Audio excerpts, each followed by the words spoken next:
Suffering is an eternal topic in the human world and a fundamental issue that must be directly confronted in the practice of Dharma. In the vast Buddhist scriptures, suffering is placed at the forefront of the Four Noble Truths. With supreme wisdom, the Buddha categorized the various pains of life into the sufferings of birth, aging, sickness, and death, the suffering of separation from loved ones, the suffering of encountering those one hates, the suffering of unfulfilled desires, and the suffering arising from the intense activity of the five aggregates. These sufferings follow closely like shadows, entangling every sentient being in the world, causing beings to toss and turn in samsara, rarely finding a moment of peace. In the Dhammapada, the Buddha stated, "All conditioned things are impermanent, all phenomena are non-self, nirvana is peace." These 12 words succinctly reveal the nature of the world. Everything is in flux. There is no eternal and unchanging self, and only by realizing this truth can one attain inner tranquility. The Diamond Sutra further explains that all conditioned phenomena are like a dream, an illusion, a bubble, a shadow, like dew or a flash of lightning. One should thus view them accordingly. This reminds us to see through the illusory nature of all worldly phenomena, to understand the origin and essence of suffering, which is the first step on the path to liberation. The Buddha taught us that only by recognizing the true nature of suffering can we find the means to transcend suffering and attain happiness. This is just like a doctor who must first diagnose the illness before prescribing the appropriate medicine. However, although the Dharma teaches us that suffering can be transcended, in the real world, suffering still exists and even increases. This contradiction has led many to doubt the Dharma. If the Dharma can truly alleviate suffering, why does so much suffering still exist in the world? This question not only troubles ordinary beings, but also vexes Subhuti, one of the 10 great disciples of the Buddha, renowned for his foremost understanding of emptiness. Although he has attained the fruit of an arhat and possesses profound wisdom in the Dharma, when faced with the endless suffering of beings, a fundamental doubt arises in his heart. He hopes to receive a clear answer from the Buddha to dispel the confusion of all sentient beings. It is said that at the Bamboo Grove Hermitage in the city of Rajagaha, numerous practitioners have long gathered to listen to the Dharma. Among them was the Venerable Subhuti, foremost in wisdom. Subhuti, in addition to studying sutras and scriptures, often enjoys observing all phenomena in the world and contemplating the relationship between the Dharma and reality. Recently, Subhuti observed several phenomena in the world that left him deeply perplexed. There was an elderly man who had been devoutly worshipping the Buddha since childhood. Throughout his life, he strictly observed precepts, practiced generosity and kindness, and never ceased chanting sutras and bowing in reverence. However, in his later years, he suffered a series of misfortunes. First, the loss of his son, followed by chronic illness, enduring endless pain each day. In the city, there was a wealthy merchant who was greedy and cruel, bullying others and dominating the market. He even went so far as to harm others' lives to gain profit. Yet, he possessed immense wealth, had many descendants, and enjoyed abundant worldly blessings. There is another phenomenon that confuses Subhuti even more. The bhikkhu Shanming, who has observed the precepts for many years and diligently practices day and night without slackening, should by right have a peaceful mind and be free from afflictions. However, Subhuti realized that whenever Shanming faced matters of life and death or significant setbacks, his heart would still generate intense suffering and attachment, as if years of practice were utterly useless in that moment. These contradictory phenomena plunged Subhuti into deep contemplation. The Dharma clearly teaches that diligent practice can lead one away from suffering to happiness, and that performing good deeds and accumulating virtue will eventually yield good results. Why, then, does reality often seem to show the opposite? The Buddha taught sentient beings that practice can liberate them from suffering. Why then do those who diligently practice still fail to transcend birth and death? What perplexed him even more was that if the path to liberation truly exists, why has the suffering in the world not diminished, but rather increased over the centuries? With these doubts in mind, Subhuti decided to seek guidance from a Buddha. It is said that the Buddha, in order to help his disciples unravel the confusion surrounding the nature of suffering, once taught a rare and little-known profound Dharma, revealing the true operational mechanism of suffering within the Buddhist teachings. What exactly is this mystery? How can it transform Subhuti's understanding of suffering? And how can this wisdom truly help sentient beings transcend suffering? One spring morning, Subhuti accompanied the Buddha and the assembly of disciples as they left the Bamboo Grove Monastery to travel to nearby villages to teach the Dharma and seek alms. Along the way, they passed through dense forests, vast plains, and bustling markets, encountering a variety of people: wealthy merchants, impoverished commoners, respected teachers, wandering beggars, each with their own lives and stories. As they approached a path outside a village, they encountered a ragged old woman, disheveled and unkempt, with a gaunt appearance. Subhuti recognized her as Sakai, the well-known widow in the village, whose once prosperous family had lost everything in a great fire. Even more unfortunate, his only son was taken by an unknown illness last year, leaving him now alone and without support. Venerable, what exactly have I done wrong in this life to deserve such immense suffering? He knelt on the ground, weeping bitterly, and asked, "Although I am not wealthy, I have always done my best to help those who are more disadvantaged than myself. I recite sutras and pay homage to the Buddha daily, never violating the precepts. Why then does heaven still punish me in this way?" Subhuti looked toward the Buddha, hoping for an answer, but the Buddha simply kindly comforted the elderly woman with a few words, offered her some food, and then continued on his way. Not far along, they stopped again in front of a luxurious mansion. A grand banquet was underway within the courtyard, hosted by the locally renowned wealthy man Devdatta. Guests gathered in great numbers, with continuous sounds of silk and bamboo instruments filling the air. Subhuti knew that this person had committed numerous evil deeds throughout his life, having seized the lands of many farming households through fraudulent means, and even causing the death of business rivals. Yet he had always escaped punishment and amassed great wealth. Just as Subhuti was puzzled, a young disciple could no longer contain himself and asked, "Bhagwan, why is it that evildoers seem to enjoy endless blessings, while good and virtuous people endure endless suffering? Doesn't this contradict the law of cause and effect that you taught us?" The Buddha smiled gently and simply said, "All things arise from causes. Behind phenomena, there is inevitably a principle of harmony. Please continue to follow me onward. Later, I will explain and clarify your doubts." They continued their journey as a group and only returned to the monastery at sunset. The sky had grown late, with the evening glow reddening half of the horizon, while the chirping of insects resonated melodiously through the bamboo grove. After the assembly of disciples had a simple evening meal, each returned to their own meditation quarters to rest.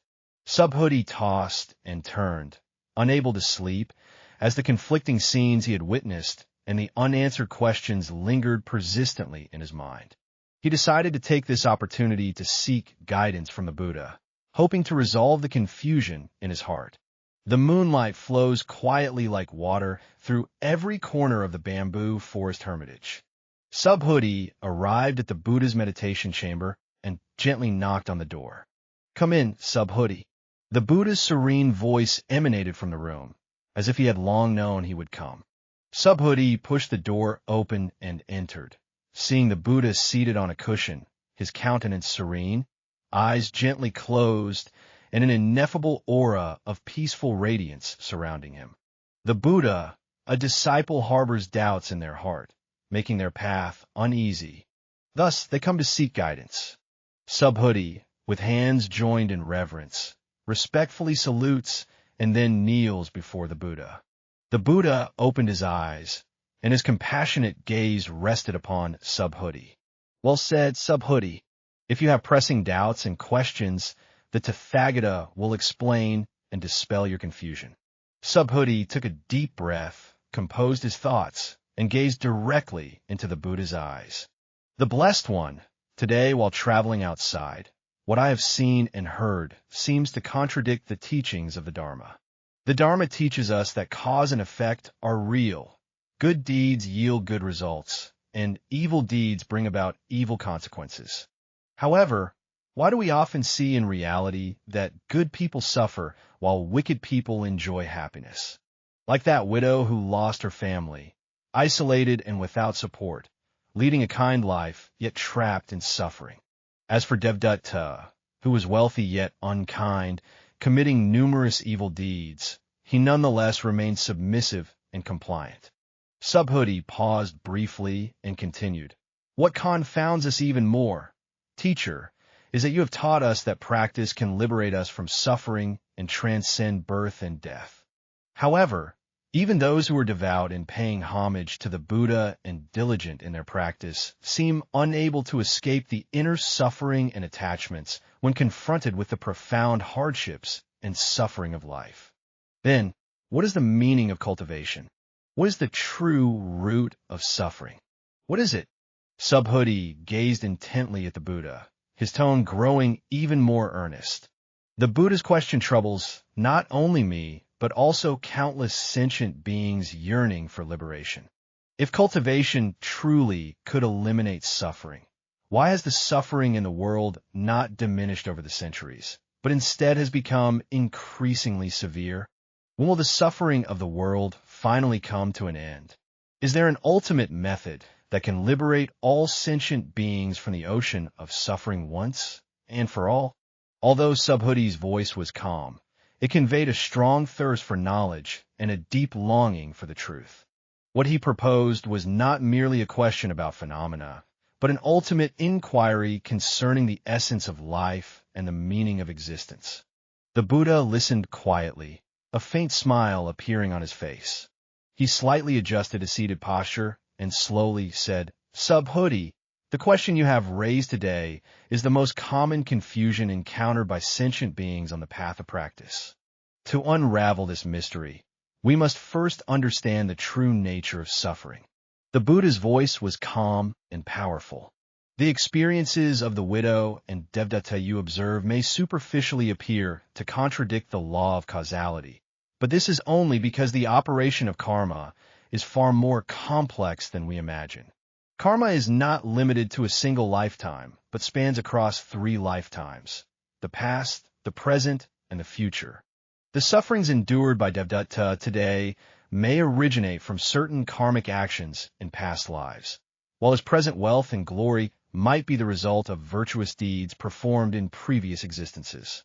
However, the Buddha continued, this does not mean that we should simply attribute all suffering to the karma of past lives. For although this explanation is logically consistent, it easily leads to the mistaken notion of fatalism, making people believe that everything is predetermined and unchangeable.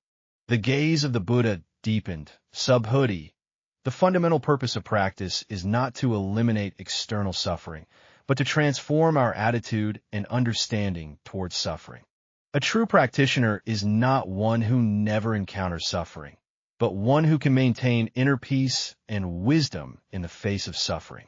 Subhuti, as if in deep thought, understood that the Buddha was teaching that practice cannot alter external suffering, but can only transform one's internal experience. The Buddha smiled gently and nodded, saying, "Indeed, it is so. The sufferings of the world arise from countless causes and conditions coming together. They cannot be eliminated overnight. Even I am unable to use supernatural powers to eradicate all the sufferings in the world. But I can teach sentient beings how to maintain the freedom of the mind amidst suffering. To understand this, we must first comprehend the origin of suffering. The Lotus Sutra states that the 3 realms are without peace, like a burning house. The fundamental reason all sentient beings experience suffering is due to attachment. Attachment to material pleasures, attachment to interpersonal emotions, attachment to the existence of the self, and even attachment to the fruits of practice. It is precisely these attachments that cause us immense suffering when confronted with impermanence and change. The Buddha picked up an oil lamp, gently shook it, and looked at the flame, saying, Subhuti. It appears stable, but in reality, it arises and ceases moment by moment, never remaining the same even for an instant. All phenomena in the world are thus, including our bodies, emotions, and thoughts. However, sentient beings, due to ignorance, cling to these ever-changing phenomena, hoping to grasp something, yet they always come up empty-handed. It is like clenching your fist to grasp flowing water.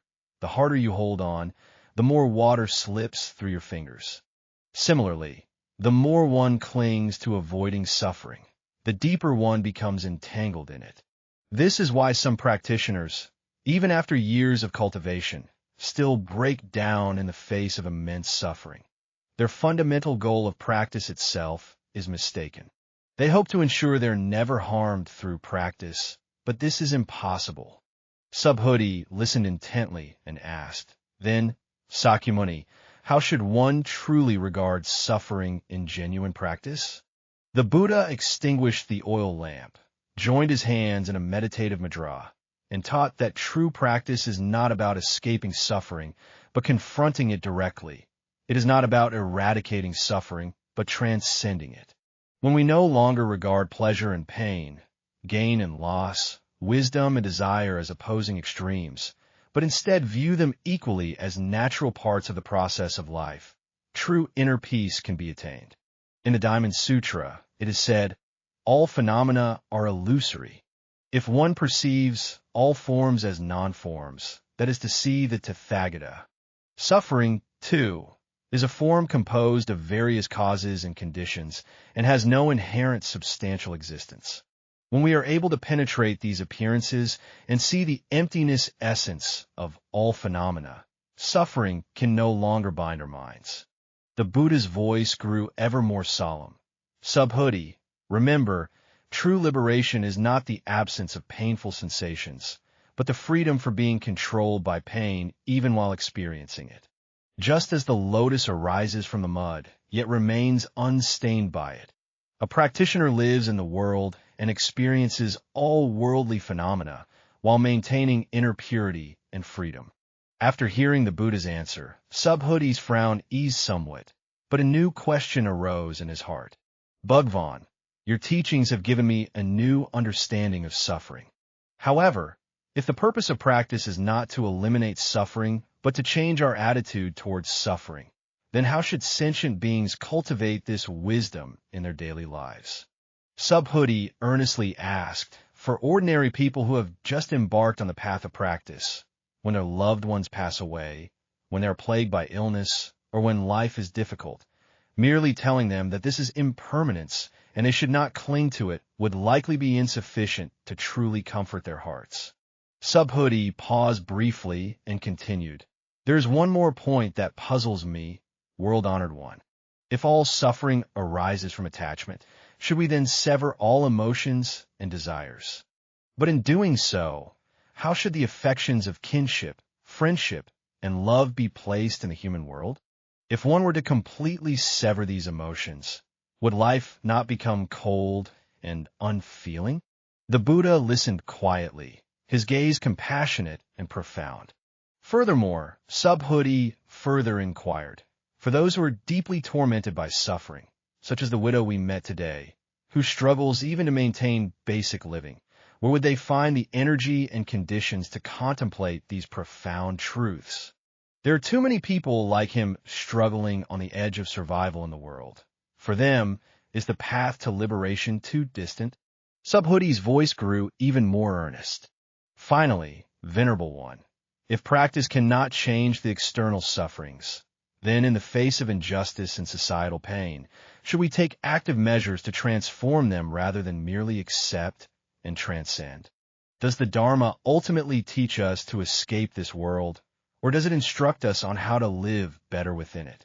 This series of questions not only reflected Subhuti's doubts, but also represented the confusion of many practitioners and ordinary beings.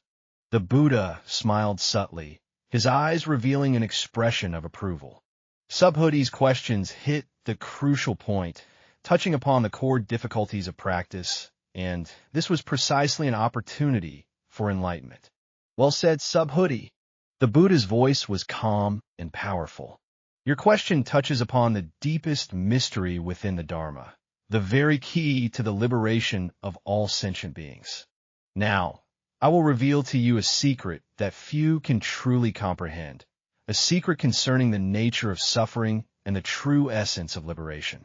The Buddha, with both hands forming the Dhyana Mudra, continued to speak to Subhuti. The true essence of the Dharma is not the severance of emotions, but the transformation of emotions.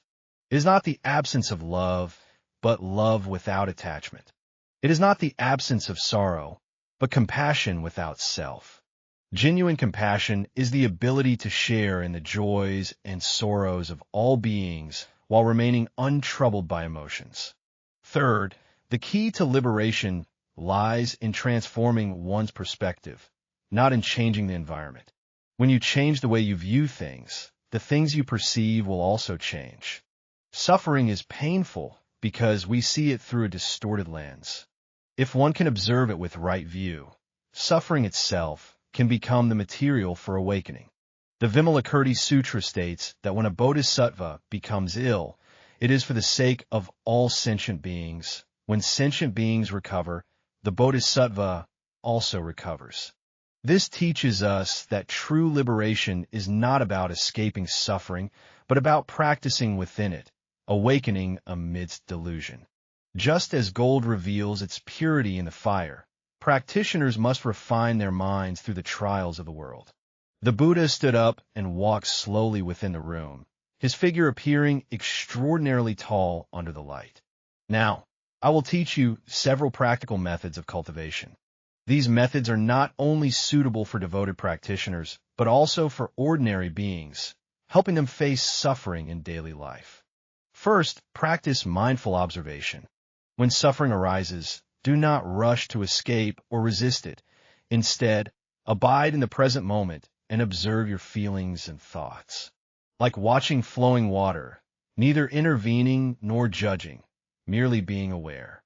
Through this observation, you will realize that what is called suffering is actually a composite of bodily sensations, emotional reactions, and mental formations, rather than an indivisible whole. When you're able to observe this, the power of suffering will naturally diminish. Secondly, practice the four immeasurables: loving kindness, compassion, sympathetic joy, and equanimity. Loving kindness is to give happiness to all beings. Compassion is to remove the suffering of all beings. Sympathetic joy is to rejoice in the happiness of all beings. Equanimity is to treat all beings with impartiality. By cultivating these four mental states, we can transcend the limitations of self-centeredness and establish a profound connection with all beings. When suffering arises, we are able to place our personal pain within a broader perspective, thereby alleviating its impact. Third, cultivate the wisdom of emptiness. Understand that all phenomena arise from dependent origination and have no fixed, unchanging essence. This includes our body, emotions, and thoughts, which are all processes in constant flux rather than fixed entities. When we truly comprehend this, we will no longer be attached to anything, including suffering. The Buddha returned to his seat and continued, Subhuti, remember, true liberation is not the absence of suffering, but maintaining freedom amidst suffering. It is not the absence of emotions, but not being controlled by them. It is not fleeing the world, but living in the world in a new way. The Buddha's voice grew deeper and more powerful. Most importantly, he revealed the ultimate answer to when suffering comes to an end.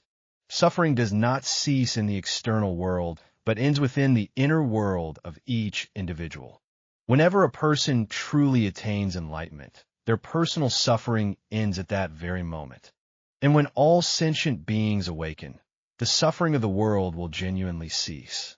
This is why the Dharma teaches both personal liberation and encourages altruistic actions. By transforming our own mind, we change our world. By helping others transform their minds, we collectively change the entire world. This is not an escape from reality, but the creation of a new reality. At this moment, Subhuti experienced an unprecedented awakening. The Buddha's teachings were like a sharp sword, cutting through the web of doubts that had troubled him for years. However, to deepen this understanding further, he respectfully sought the Buddha's guidance once again. The Buddha smiled gently, his eyes gleaming with the light of wisdom. Subhuti, your question is excellent. The path to liberation is not prepared solely for a few practitioners, but is open to all sentient beings. I will now summarize the universal value of this wisdom in daily life. The Buddha's voice is solemn and gentle, teaching that the end of worldly suffering is neither in a distant future nor in a faraway place, but here and now.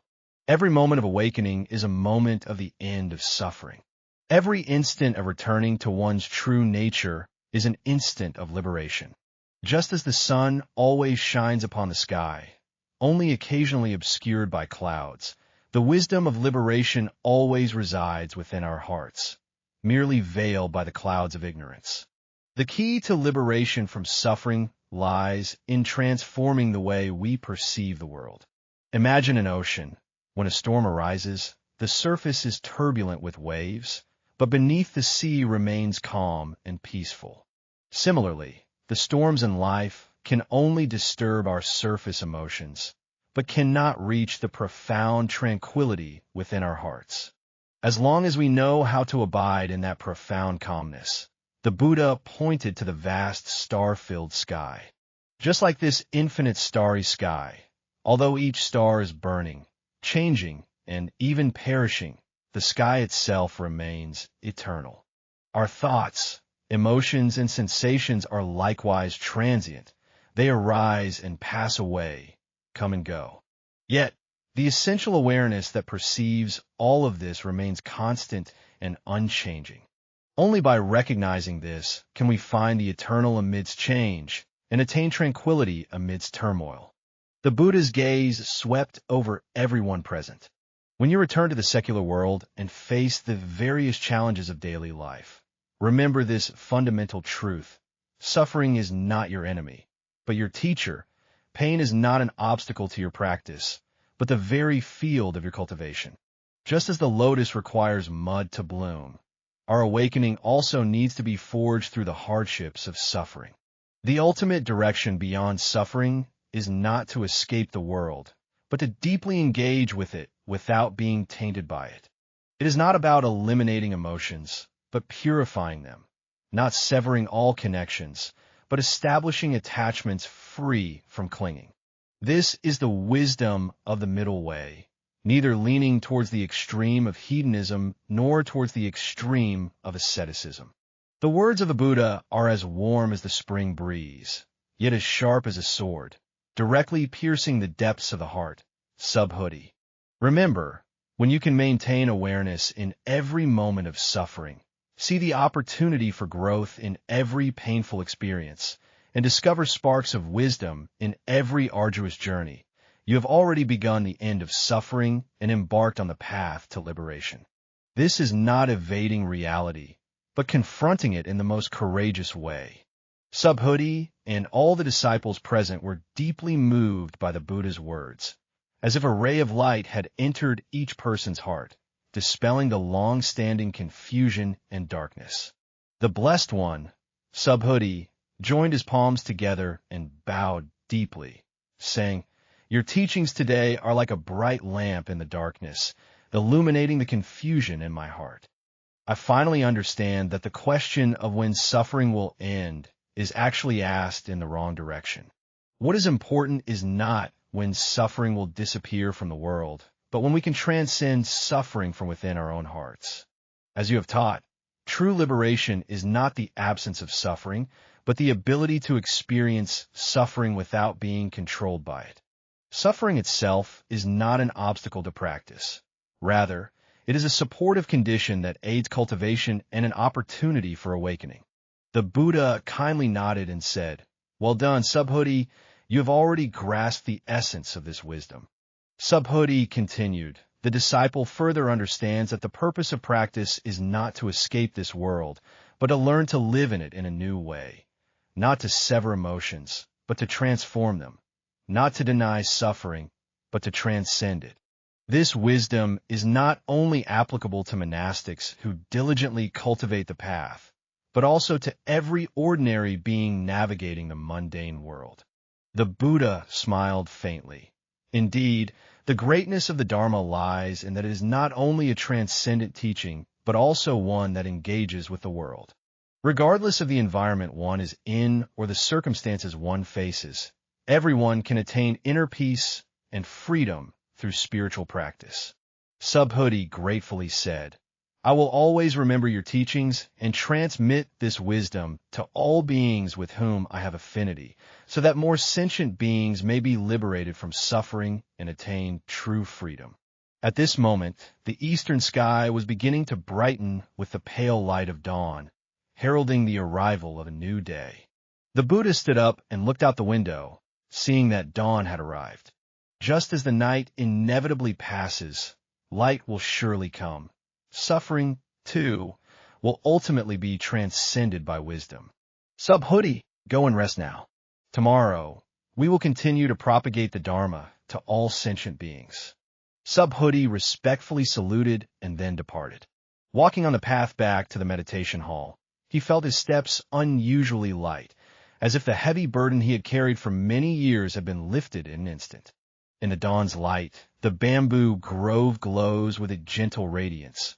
Birds begin their clear and melodious songs, and everything is so beautifully serene. In the days that followed, Subhuti transmitted the Buddha's wisdom to countless beings seeking the Dharma.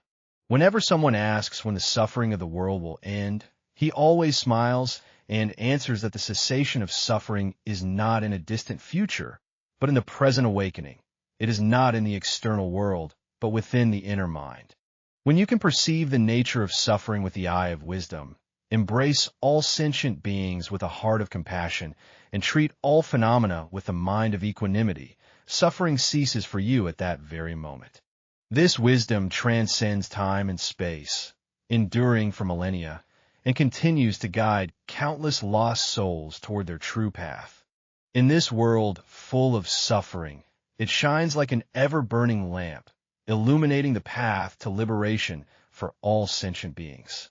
May all beings attain the wisdom to transcend suffering and achieve ultimate peace. Namo Amitabha Buddha.